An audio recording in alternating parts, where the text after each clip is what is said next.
Les politiques néolibérales sont censées favoriser la croissance de l'économie et permettre une création de richesse qui profitera à tous.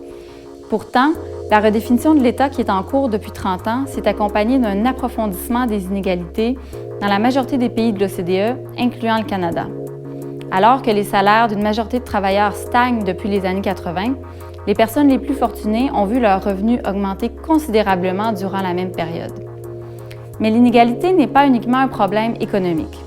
Les disparités de revenus sont également à l'origine d'inégalités en matière d'éducation ou de santé.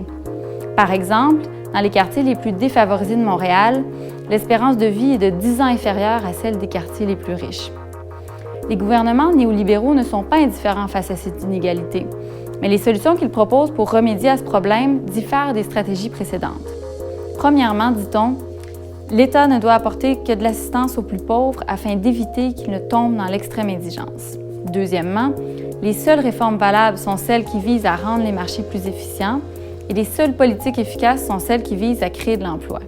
Troisièmement, chacun doit investir tout au long de sa vie dans l'amélioration de son capital humain afin de s'adapter au marché du travail et aux innovations technologiques. Bref, l'État néolibéral travaille à atténuer les effets de la pauvreté plutôt que de s'attaquer à ses causes.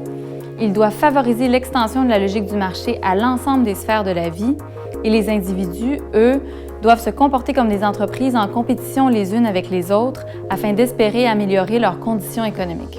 En somme, ce que les gouvernements néolibéraux nous proposent, c'est ni plus ni moins un programme de désolidarisation qui non seulement va accentuer la polarisation sociale en cours depuis 30 ans, mais qui vise à maintenir en vie un régime qui repose sur un endettement massif des ménages, une destruction souvent irréversible des écosystèmes et une instabilité économique permanente.